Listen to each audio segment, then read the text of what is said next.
Pick up those 3d6 and don't you dare ask about point buys. It's the Red Dice Diaries RPG podcast with John and Anna. Hi. And in this episode, we're going to be talking about some of the pros and cons of Hex Crawl or player-led play.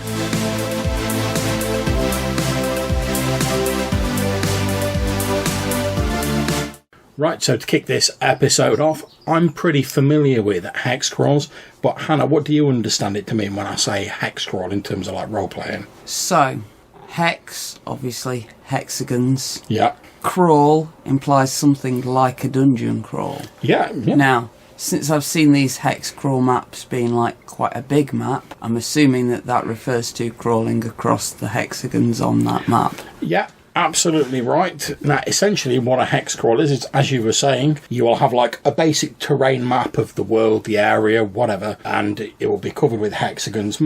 In the old school days, I mean, hex crawls have been around since like 1st edition D&D.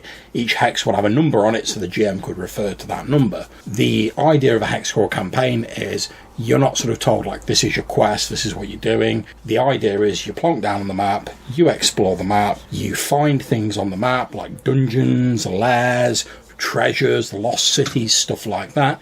You explore them as a group, and you do your normal dungeon crawly and stuff like that based on that. Okay. So what I've done is I've listed a few pros and cons for hex crawls. Now let me start by saying I'm a big fan of hex crawls myself. I love them, but I do appreciate they're not entirely without their issues for some people. So to start off, let's start off with the cons first, some of the difficulties. Then we can end on a nice positive note.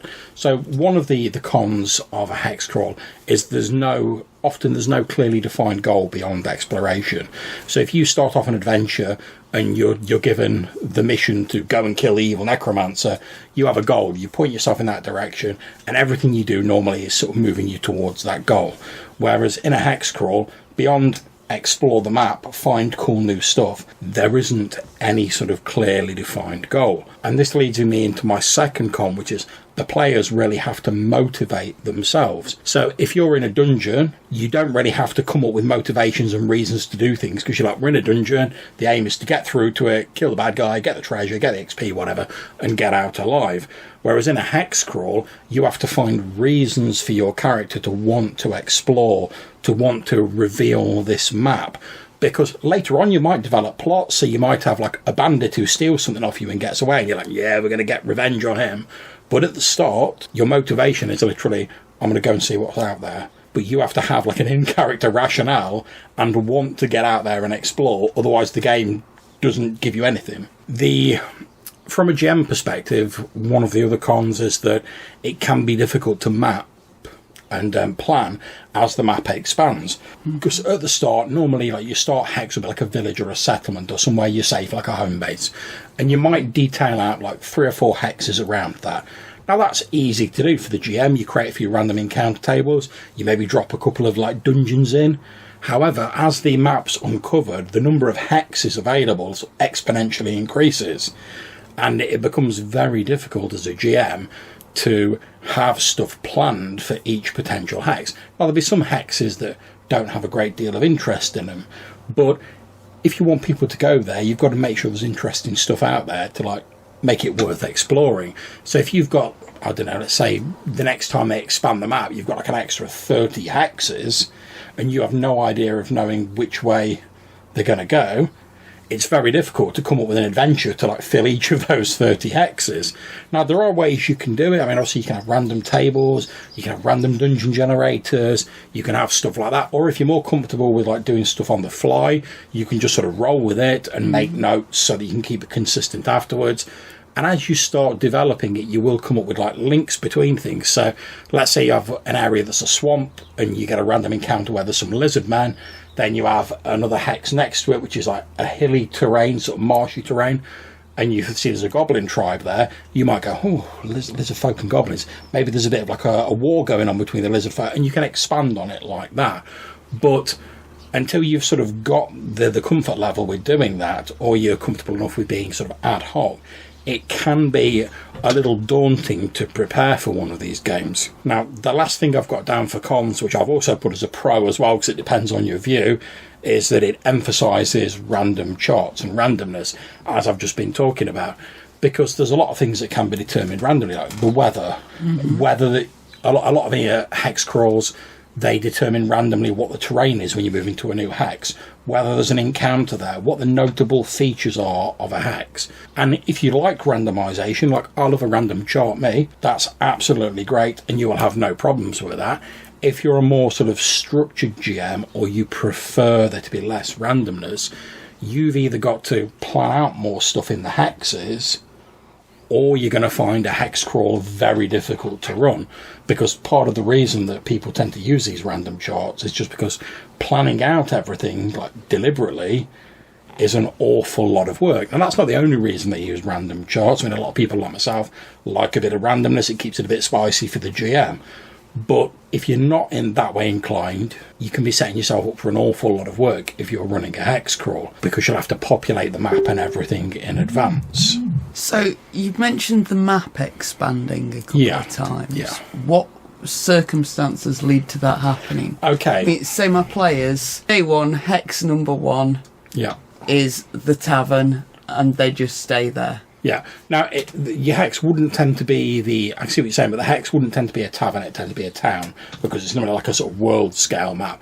However, what I say when I mean expanding the map is, in some cases, you will have like all the rough terrain drawn out on the map, but beyond that, you won't know what's in the hex. So you might go, to the north, there's a forest hex, but it's only when you go into that hex, using whatever travel rules your game uses, that the ref will roll or will have determined what's in there. And you might be like, as you're exploring this forest, you find a mysterious stone circle, or there's a bandit encampment in the woods, and you don't know about that until you get there. That's part of the whole sort of idea of hex crawls, exploring these hexes.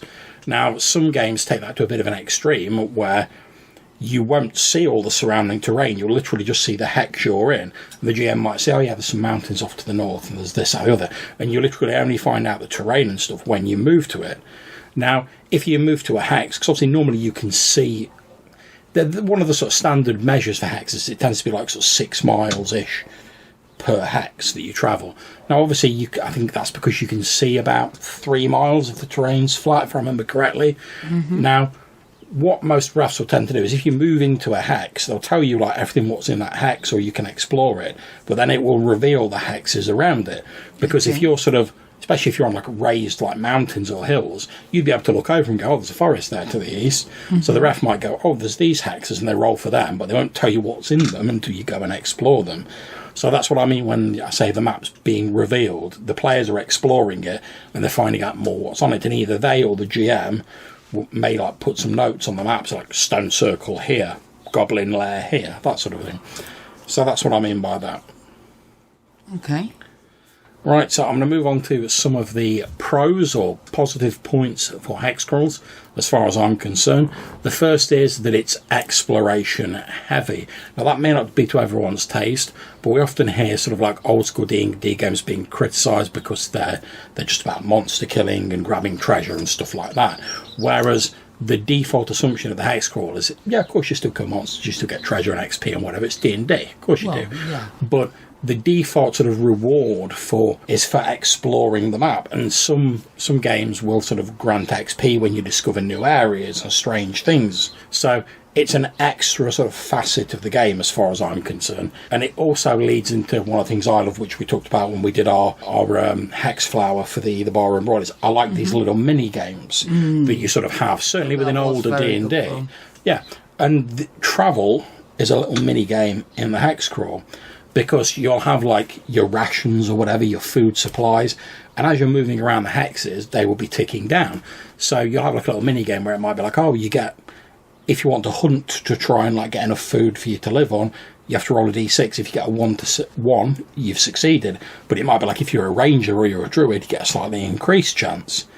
Whoever's leading the party, if they say, I want to go from hex here to this hex here, whoever's like your sort of your cartographer or whatever, your wayfinder, they'll roll a dice to see if they get lost, and it's normally a small chance, like 1 in 6, but like weather conditions might sort of raise or lower that.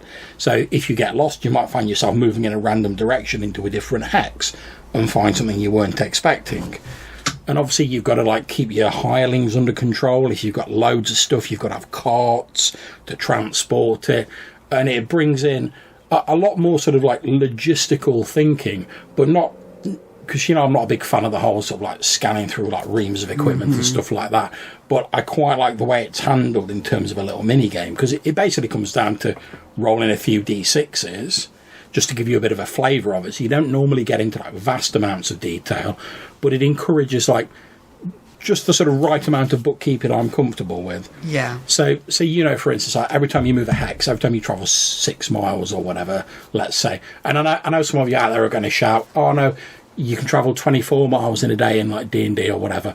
But yeah, I'm just sort of going on these standard figures. So if you knew in a game that every hex you moved, every 6 miles you travel, you're going to take one of your rations, and you're like, oh, I'm travelling from there to there, so I know that's like 30 miles.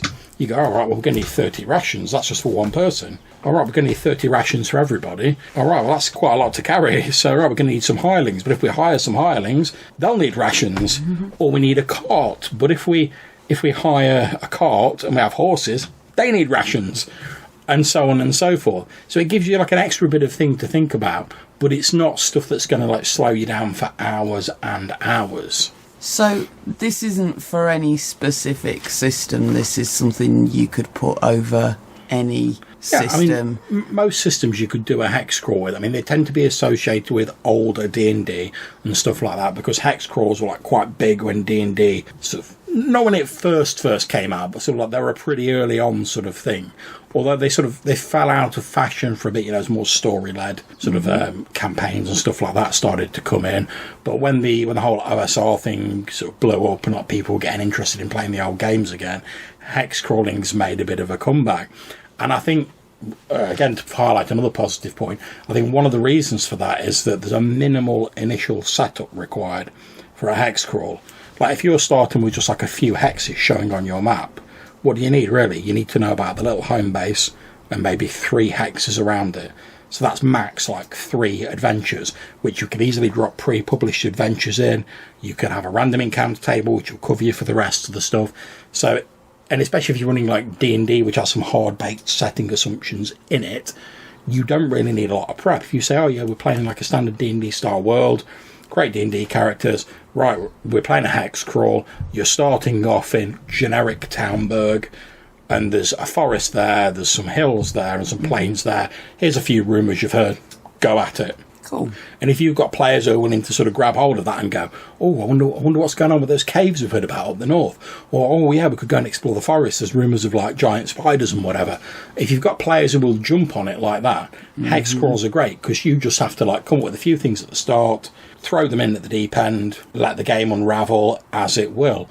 But as I say, that can lead to it getting a little bit more complex and a little bit more sort of prep heavy later on. But certainly at the start, the initial setup requirement is fairly minimal. And it's also another pro is it's easy to slot prepared modules and stuff like that in. So if I go, oh yeah, you've heard a rumour there's some mysterious caves to the north, and they explore this hex and they find some caves. How many like D&D adventures are there with like caves in and dungeons? I could easily, as long as I've not been too detailed, I can easily pick any of them, and all I've got to make a note on in my little sort of GM version of the map is, in this hex is this adventure.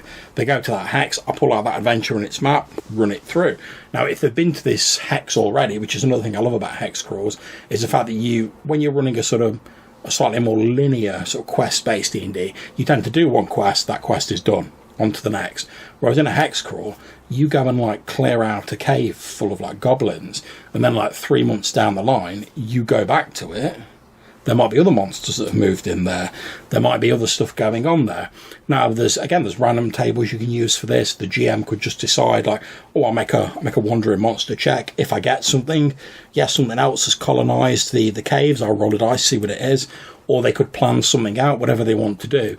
But it encourages people to, like, go back to places. And if you sort of discover other towns and other settlements, you can really sort of build up a sense of a world that's sort of ticking by when the players aren't there, but that they can always sort of drop in on and sort of visit, which gives it a bit of that sort of not realism, like that verisimilitude of the setting where it feels like a 3-dimensional setting. The final positive point I want to bring up for hex crawls is that it has a built-in structure. Now, if you don't like that structure, that might be a bit of a problem. But the fact is, if you're doing like a slightly more narrative game or a different format of game, you might have to do more work coming up with the structure and sort of setting it in place, letting the players know what it is, what's expected of them in the game. Whereas most people who are familiar with D&D will have at least heard of Hex Crawls. I mean, as you said, you're not very familiar with them, love, but you pretty much nailed the essentials of it at the start of this episode.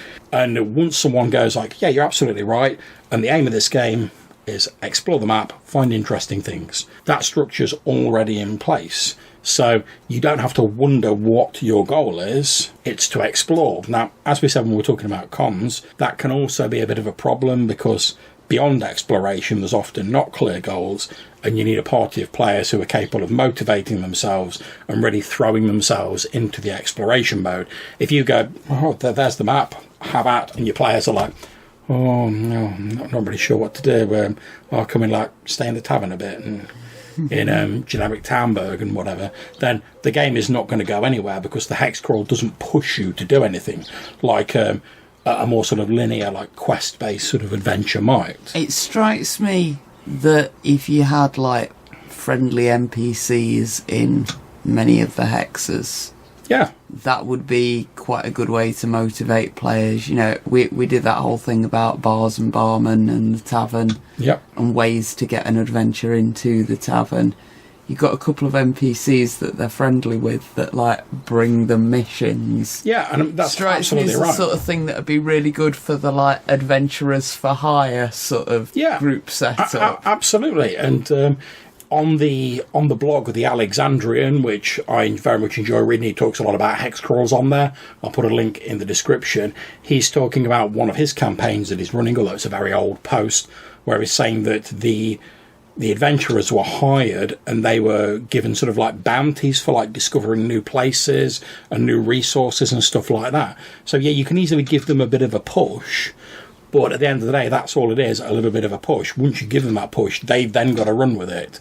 Otherwise, if they're just sort of like, oh, we know that wizard said we're going to explore, but no, I'm not really sure about it, the game won't really do anything for them. You get like with any game, you get out as much as you put in, basically, is what it comes down to. So I think that's it for this episode on Hex Crawls. If anyone out there has any comments or suggestions regarding Hex Crawls, or you'd like to see me warble on some more about them, then you can drop us a voicemail message using SpeakPipe. There's a link in the description. Or you can send us an email to rddrpgpodcast@gmail.com. Until we see you next time, take care, stay safe, and keep gaming. Bye.